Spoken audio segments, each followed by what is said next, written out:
ভালো আছো? আর আমিও অনেকটা ভালো আছি। তো আমি ডিউটি সেরে যেতেছি বাড়ি।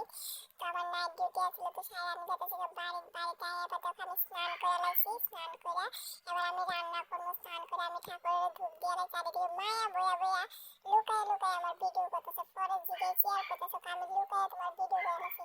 তো তাই করতেছে এটা কিন্তু ছাড়ো। তো আমি ভাবলাম যে এটা আবার এক্সট্রা করে কি ধরবো, তাই এদিকে লাগাচ্ছি। তো এবার জল খেয়ে আসছি পরে দিদি ডাকতেছে। তো দিদির লগে একটু কথা কইছে, কথা কই এবার দেখো আমি রান্না করলাম। এটা হচ্ছে দুধ কচুর ডুবা। তো এটা আমি মায়ের মারা কইছে না, তো মায়ের মাইনা দিছে মানে আমার বোনের শাশুড়ি।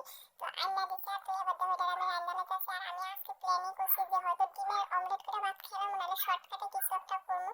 কারণ একদম বাটাবুটি করে রান্না করার আমার কোনো ইচ্ছা নাই। তো দেখো আমি কচুটিকে দিয়ে সুন্দর করে লইয়া লেছি। লইয়া এসে তারপরে এবার কড়াই দিয়ে দিচ্ছি তেল।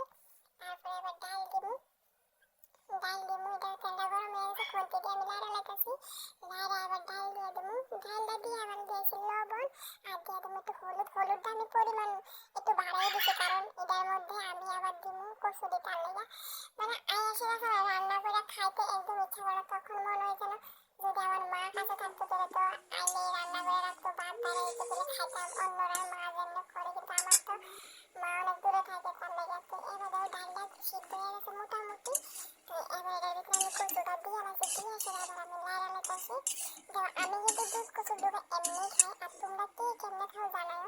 এই অনেকে অনেক রকম ভাবে খায়, কেউ শিরল দিয়ে খায়, কেউ শুটকি দিয়ে খায়, কিন্তু আমি এইভাবেই খাই। ডাল দিয়ে আমার কাছে বেশি ভালো লাগে। আর তোমরা কেডা কিটা কও এই কচুটারে অবশ্যই কমেন্ট করে জানাবা। এবার ধর সোমবার দিয়ে লেখি, সোমবার দিয়ে সেটা সোমবারটা আমি ডাইলাম, কিন্তু সোমবারে যে 5 সোমবারে যেটা দেখি 5 করে সবটা ঠিকঠাক আমার গাও হচ্ছে। তার লেগে সোমবারটা দায়িত্ব করতে হবে চিনি দিয়ে। আমি কিন্তু লাস্টে এবার তো এটা নামে গেছি।